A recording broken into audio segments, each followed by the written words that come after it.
started the way most things end. Quietly. One phone call from the school, then two.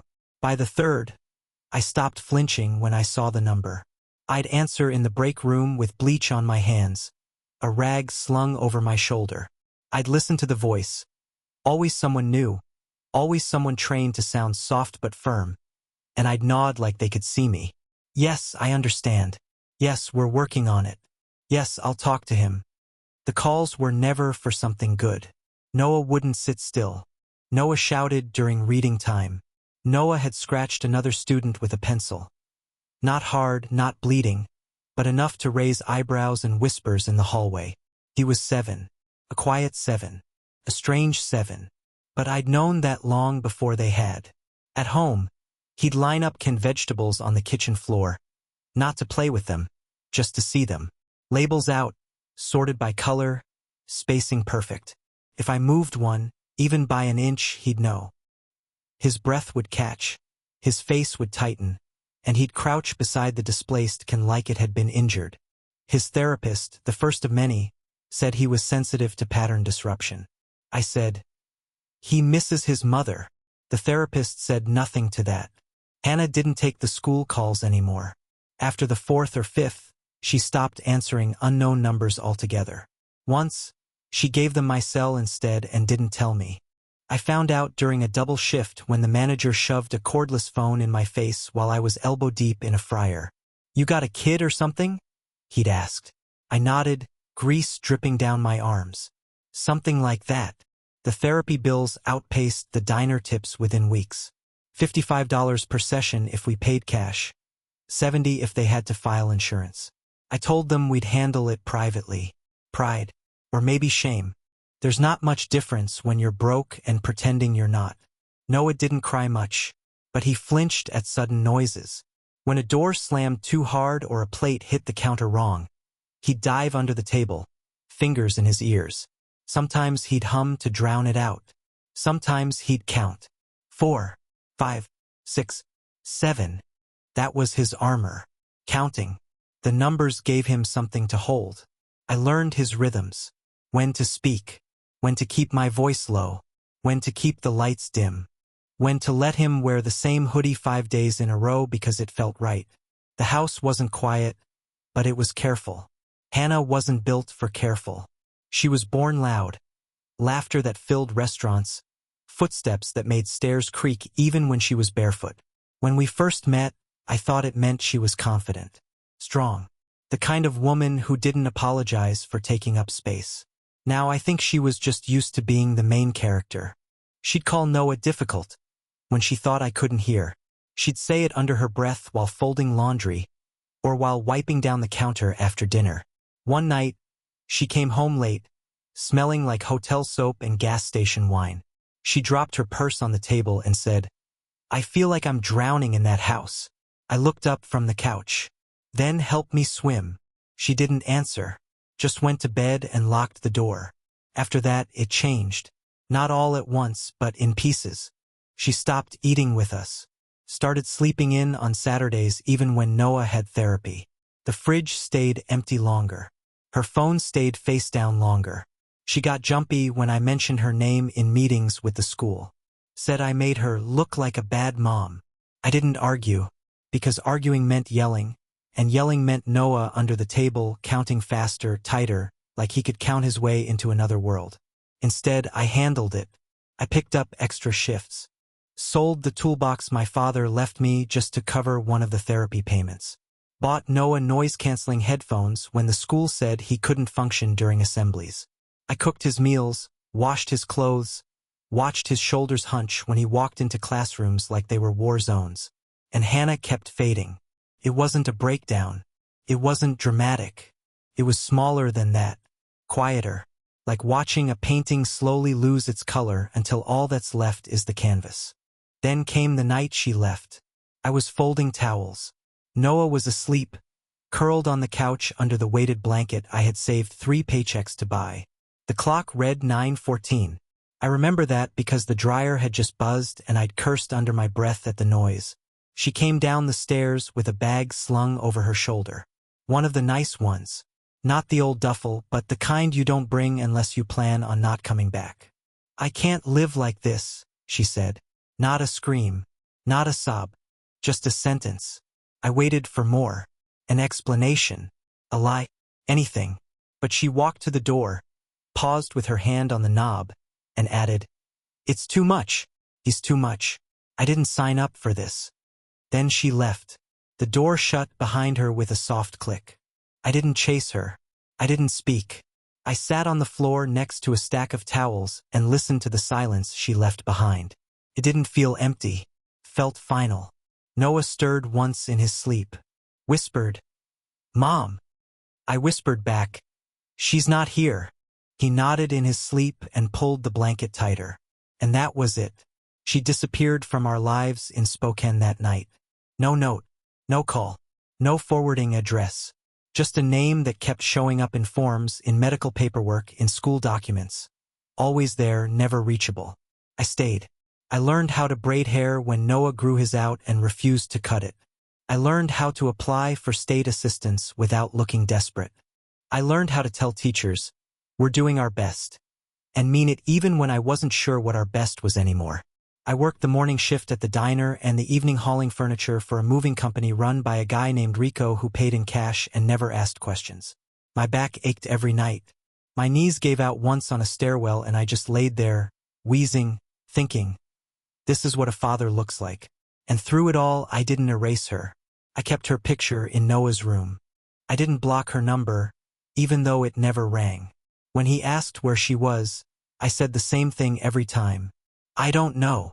Because lying wouldn't help. And because I didn't know if he was asking where she was, or why. He stopped asking after a year. But he never stopped counting. When the toaster burned the bread, he counted. When the neighbor's car backfired, he counted. When he saw a woman in a crowd who looked like her, just for a second, he came home and rearranged all the soup cans again. I let him. The hardest part wasn't raising him. It wasn't the bills or the long nights or the way he flinched when someone knocked too hard. It was the way the world looked at us. Teachers who asked, "So you're just the stepfather?" Neighbors who said, "God bless you, I don't know how you do it." The pity that dripped from their voices like molasses. But they didn't see what I saw. They didn't see the boy who learned to write poetry because it helped him breathe. They didn't see the kid who could fix a broken fan with 3 paper clips and a roll of tape. They didn't see the way he looked at the stars and whispered facts about galaxies like they were prayers. I did. And every time he said, "Where's Mom?" And I said, "I don't know." And we sat in silence. I hoped my presence filled the space her absence carved out. Even if it didn't. Even if all I was doing was counting, too. Noah turned 18 without ceremony. No cake. No party. Just a quiet dinner at the table we'd eaten at for over a decade. The same chairs. The same faint scratch in the wood where he once dug a fork in too hard during a meltdown. He didn't like celebrations. Too many variables. Too much noise. I respected that. What he liked was work. By then, he'd been coding for years. Started as a way to calm himself, patterns, logic, rules that didn't shift when emotions did. Lines of code didn't leave. They didn't lie. They behaved if you treated them right. He built the app in his room. No posters on the wall. No distractions. Just a laptop, a whiteboard, and the hum of an old fan he refused to replace because he liked its sound. The app wasn't flashy. It didn't try to be clever. It just worked. Helped people like him navigate loud spaces, malls, buses, schools by mapping sensory intensity in real time. I didn't understand most of it, but I understood him. When the email came from the clinic, the one asking about licensing, I thought it was spam. Noah didn't. He just nodded like he'd been expecting it. Like this was always where the numbers led. The contract came 2 months later. 6 figures. That's what the lawyer said.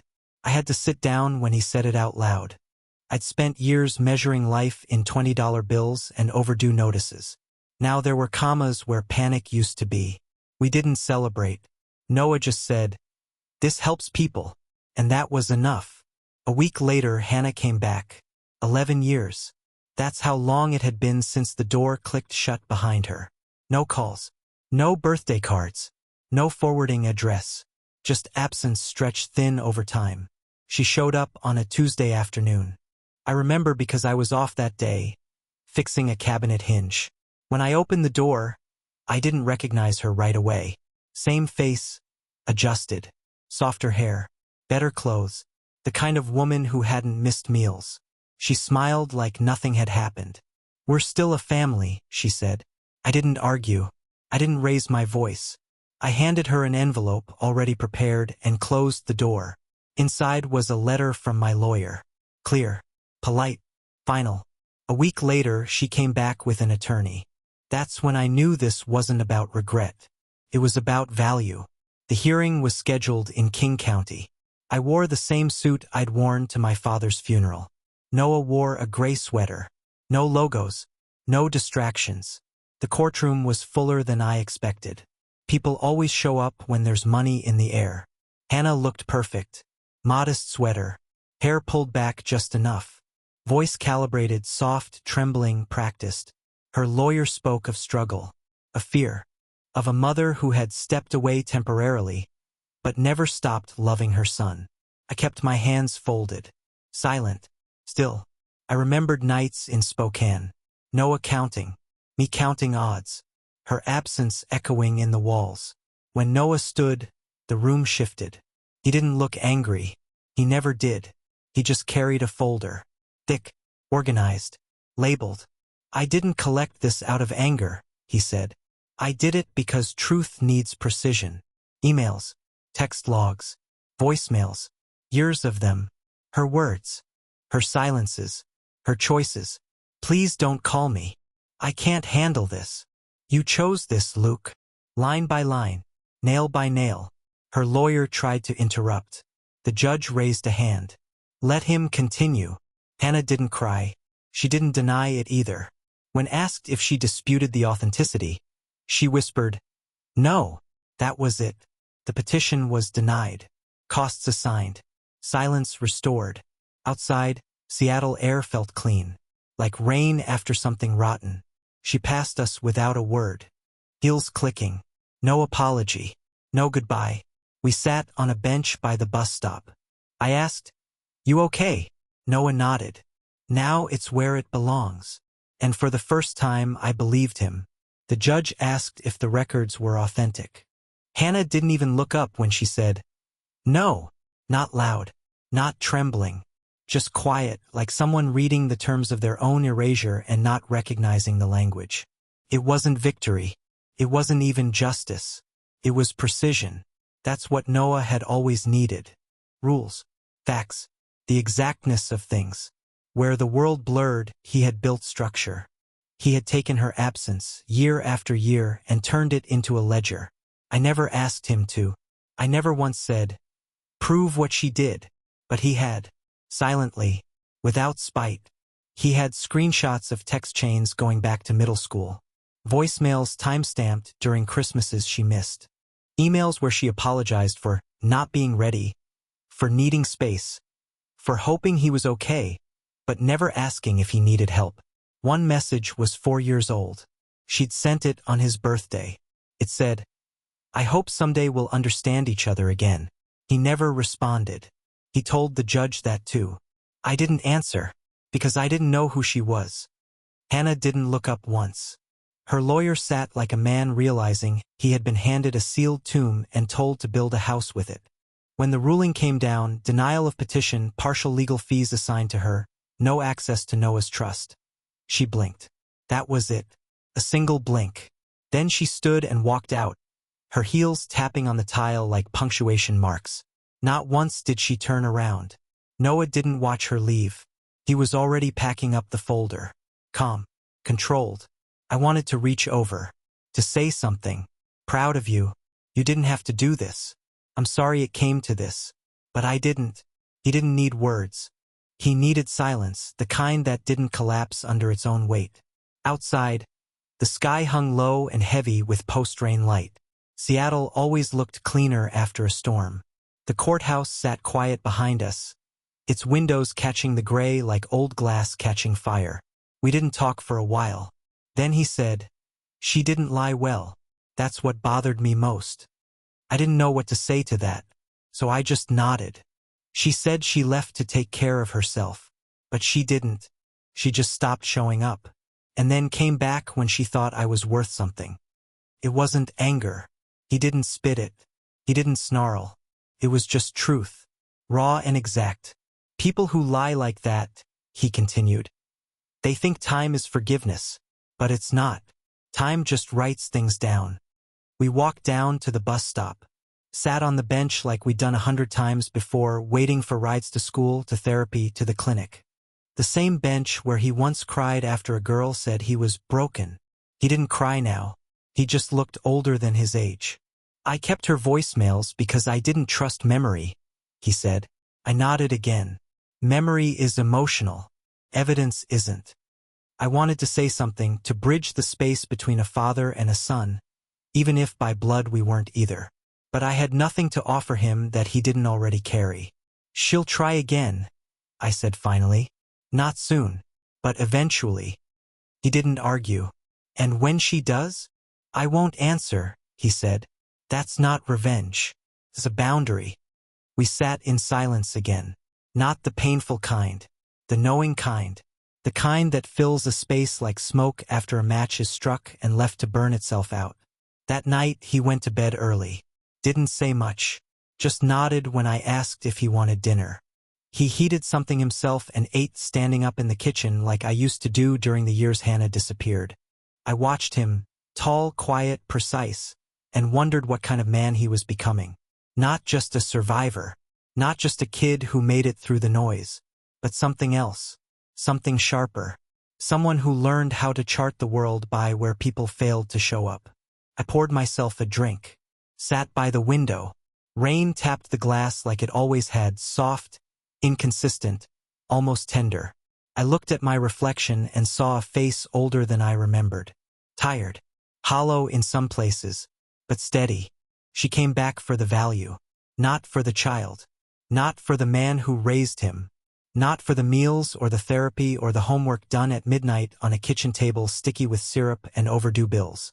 Just the value.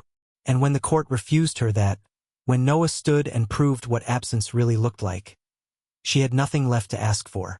I thought it would feel better. Didn't. It just felt final. A month after the hearing, Noah asked if we could borrow the church basement. It was a small church. White paint peeling on the east wall. Parking lot lined with faded stripes. I used to mow the grass there in summers when we couldn't afford groceries and I needed 20 extra bucks from anywhere that offered it. The pastor recognized me. Didn't ask questions. Just handed over the key and said, "Lock up after you're done." We brought in folding chairs. Set up a coffee table with mismatched mugs. Taped a paper sign to the bulletin board in the vestibule.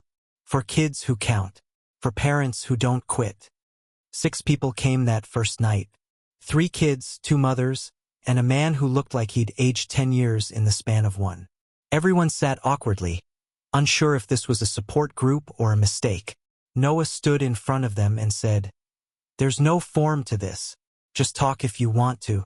Don't if you don't." Then he sat down. That was it. No handouts. No PowerPoint. No desperate pitch to feel better.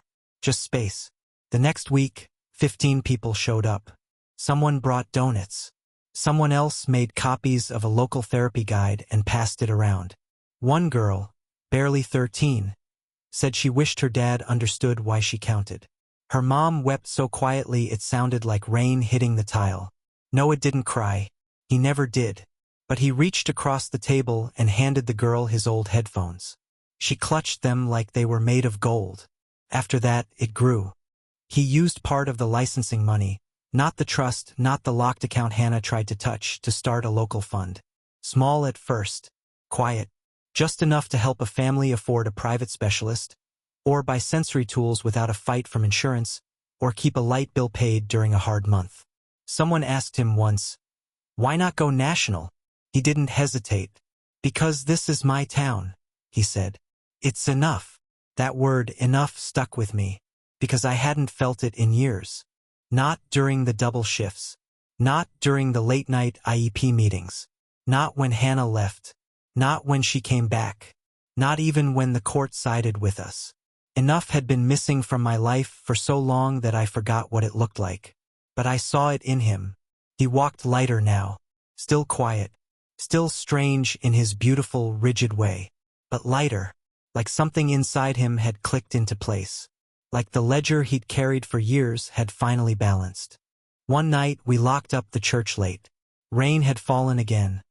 Steady, silver, the kind that soaks the street but never floods it. He held the keys in his hand and stared at the door for a long time. So I asked him, "How did you know?" In court, to just let her talk. He didn't look at me, just pocketed the keys and said, "Liars always explain themselves. People who tell the truth don't need to." That was it. That was the whole answer. I stood there, drenched in the simplest wisdom I'd ever heard, and realized I had been explaining myself for years, to her, to teachers, to friends, to family who whispered, "He's not really your kid, though, right?" I defended every choice, every dollar spent, every hour lost. I tried to make people understand what it meant to raise someone who didn't come from your blood but did come from your bones, from your back, from your exhaustion. And in the end, it had never mattered, because the people who needed to understand never listened, and the people who already understood never asked. So I stopped explaining. I didn't invite Hannah to any more events. Not that she asked. I didn't send her updates, didn't keep her in the loop. She faded back into the shadow she'd once abandoned us in. She'd had her chance at redemption and used it to bargain for profit. She'd lost Noah not through cruelty, but through miscalculation. She thought children were property. She thought names could be reclaimed like luggage at an airport. But Noah had learned to assign value through behavior, not biology. He didn't hate her. He just didn't trust her. And in his world, trust is the highest currency. Eventually, she stopped emailing. And that was its own kind of closure. The town started whispering. They always do. People who had ignored us before, who had crossed the street when Noah used to hum too loud or flinch at sirens, started showing up to meetings. Some brought cookies. Others just sat in the back, quiet, learning. I didn't begrudge them. Pity comes late, but it still arrives. One night, I overheard someone say, "Noah's father must be proud." They meant me, and I didn't correct them. Not because I needed the title, but because I had earned it. Every scraped knuckle, every paycheck split down the middle, every missed vacation, every long night, every room sat in alone while Noah counted shadows on the wall. He never took my last name, but he carried everything I gave him. One night, after everyone had gone and the coffee had gone cold, he turned to me and asked, "Do you regret staying?" The question landed like a nail between the ribs. I thought about it, really thought about it, about all the years I spent as the scaffolding of someone else's collapsing life, about Hannah's departure, about her return, about the way she had smiled when she thought the court would hand her what love never earned. And then I answered, "No." He nodded, looked down at the mug in his hands, then said something I'll carry for the rest of my life. "I always knew you weren't going anywhere. That's how I knew you were my dad." Not a dad, my dad. He didn't say it like a gift. He said it like a fact. That was enough. There were still hard nights. Still moments when the noise of the world pressed too close, when the air felt too sharp, when he'd slip into silence and I'd follow. Not to pull him out, but just to sit there. Just to be present. But we had earned that silence. It wasn't abandonment anymore. It was peace. And now, at the end of it, I ask you this. Was I wrong to close the door on the woman who tried to buy her way back in? Was I cruel to withhold updates from a mother who once said, "I can't live like this," and then returned only when life had a price tag? Or was it justice?